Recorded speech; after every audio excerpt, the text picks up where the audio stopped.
नमस्कार। कल की क्लास में हम संधि पढ़ रहे थे। संधि में हम स्वर संधि पढ़ रहे थे। स्वर संधि के अंतर्गत हम दीर्घ स्वर संधि पढ़ चुके थे। आज की क्लास में हम गुण स्वर संधि और वृद्धि स्वर संधि के नियमों को समझते हैं। गुण स्वर संधि में क्या होता है? गुण स्वर संधि में ए और आ के बाद ई और ई आता है तो ए हो जाता है। ए प्लस ए और आ के बाद ई और ई आता है तो ए होता है। और ए और आ के बाद ओ और ओ आता है तो क्या होता है? ओ हो जाता है। और ए और आ के बाद अगर री आता है तो अर बन जाता है। यानी कि ये स्वर बनते हैं जहाँ पर अंत में ये स्वर आते हैं या यहाँ जहाँ पर इन स्वरों का मेल होता है तो वहाँ पर क्या होता है? गुण स्वर संधि होती है। तो इसके हम उदाहरण से हम इसको समझते हैं। पहले हम ए प्लस ई को मिलाकर ए बनाते हैं। तो यहाँ पर जैसे योगेंद्र शब्द है, योगेंद्र शब्द का संधि विच्छेद क्या होता है? योग प्लस इंद्र। यानी यहाँ पर ए प्लस ई मिलकर कौन सा वर्ण बनता है? ए बन जाता है। अलग अलग करेंगे तो ए और ई और मिलाएंगे तो यहाँ पर एक की मात्रा लग गई, यानी कि योगेंद्र शब्द बन जाता है। ऐसे ही देवेंद्र में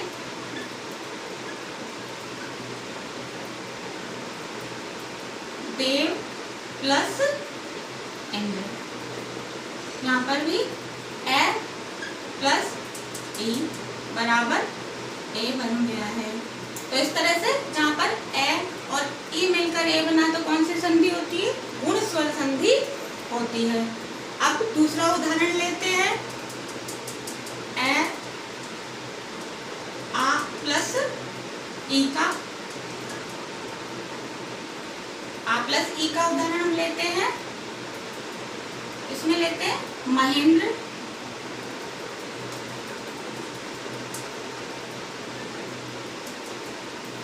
महा प्लस इंद्र।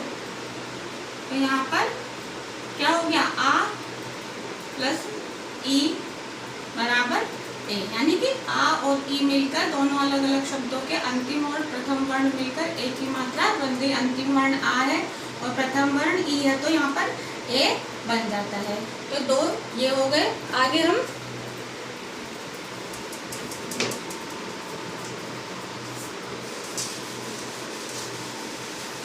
देखते हैं। ए प्लस ई बराबर भी क्या होएगा? ए होएगा। जैसे योगेश्वर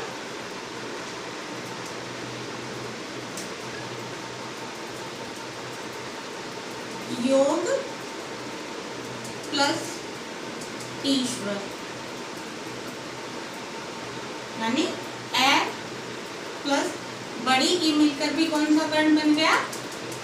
ए बन गया। ए स्वर यहाँ पर बन गया, अर्थात कि योगेश्वर में ए। लेकिन अब एक चीज आप जरूर ध्यान रखेंगे कि कहाँ पर छोटी ई आएगी, का किस शब्द में बड़ी ई आती है। हमें मात्राओं का ज्ञान होना पहले आवश्यक है। हिंदी में अगर मात्राएं सही नहीं आती हमें शब्दों के तो हम संधि सही नहीं कर सकते। जैसे मान लो इंद्र में हम अगर बड़ी ई बना देंगे इंद्र में तो वो गलत वैसे ही हो जाएगा।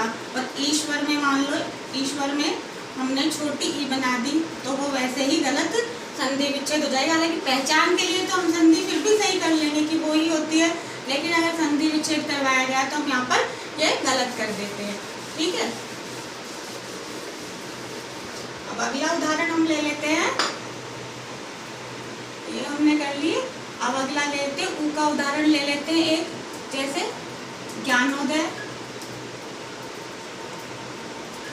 ज्ञानोदय का संधि विच्छेद क्या होता है? ज्ञान प्लस उदय।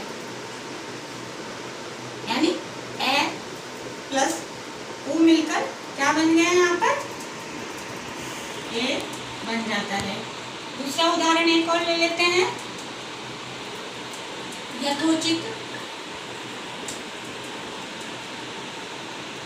यानी यथा प्लस उचित। यहाँ पर आ प्लस ओ मिलकर ए बन गया। अगला और उदाहरण देख लेते हैं। बी वाला उदाहरण देखते हैं हम। जलोर्मी, इसका संधि विच्छेद होता है जल प्लस उर्मी। उर्मी क्या होती है? लहर, जल की लहर, यानी ए प्लस बड़ा ओ। क्या बन गए? यहाँ पर ओ की मात्रा बन गई जलोर्मी। ऐसे ही गंगोर्मी, गंगा प्लस ऊर्मी, यहाँ पर क्या बन गया? गंगोर्मी। ये शब्द बन जाता है गंगोर्मी, यानी कि आ प्लस ओ मिलकर यहाँ पर क्या बना? ओ। यहाँ पर भी ओ। तो यहाँ पर ये परिवर्तन हो जाता है कि ए और आ के साथ ऊ और ऊ मिलता है तो क्या बनता है? ओ। और ए और आ के पास अगर वी मिलता है तो क्या बनता है? आई। जैसे सप्तऋषि,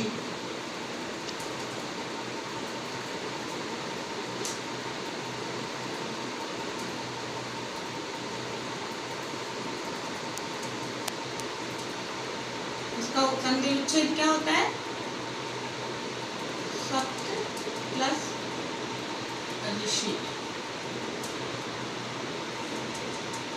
यानी कि ए प्लस वी मिलके क्या बन गया? अर्थ। यहाँ पर जो ये रे बन गया, ये रे इसमें शामिल हो गया है। ए पूरा हो गया, ए के साथ यहाँ पर ये वी की मात्रा इधर चली गई तो ये अर्थ हो गया। ठीक है, सप्तऋषि। अब हम वृद्धि स्वर संधि देखते हैं। वृद्धि स्वर संधि में ए और आ के बाद ए और आई आते हैं तो आई बनता है, और ए और आ के बाद ओ और औ आते हैं तो औ बनता है। यानी जो आई और औ बनते हैं वहां पर कौन सी संधि होती है? वृद्धि स्वर संधि। इसके उदाहरण हम देख लेते हैं। जैसे हितैषी शब्द है,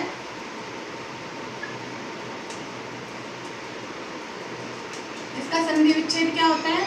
हित प्लस एशी,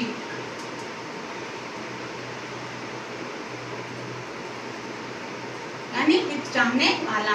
तो यहाँ पर क्या बना? ए प्लस ए मिलकर कौन सा बन गया? सॉरी, ए मिलकर यहाँ पर कौन सा हो गया? आई बन गया, हितैषी शब्द हो गया।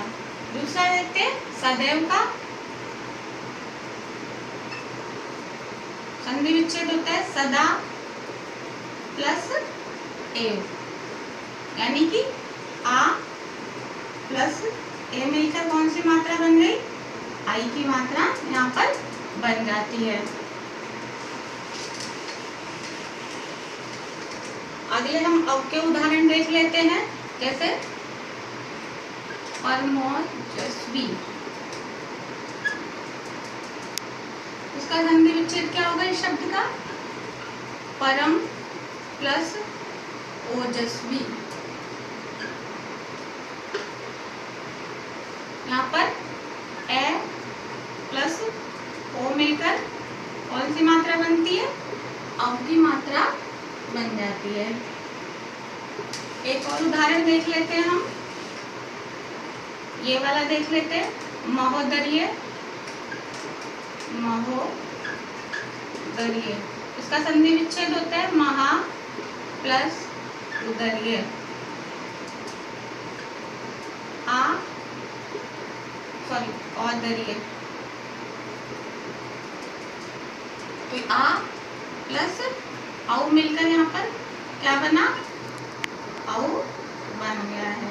तो इस तरह से ये हमारे नियम है वृद्धि स्वर संधि के कि ए और आ के साथ ए और आई मिलते हैं तो आई की मात्रा आती है, ए और आ के साथ ओ और औ आते हैं तो औ की मात्रा होती है। तो आप एक बार देख लें कि गुण स्वर संधि में ए, ओ और अर तीन होते हैं, तीन स्वर होते हैं, और वृद्धि स्वर संधि में आई और औ, यानी कि जहाँ आई की मात्रा आती है या औ की मात्रा आती है तो वो कौन सी संधि होती है? वृद्धि स्वर संधि होती है। और जहाँ पर ए की मात्रा, ओ की मात्रा और अर आता है, अर का मतलब ये हो गया री का एक इधर, तो ये कौन सी मात्रा होती है?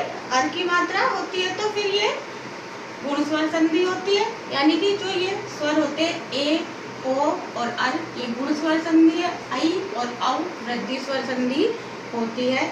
तो इस प्रकार हमारे आज दो संधि हो गई, गुण स्वर संधि और वृद्धि स्वर संधि। अगली यण स्वर संधि और अयादि संधि हम अगली क्लास में पढ़ेंगे। धन्यवाद।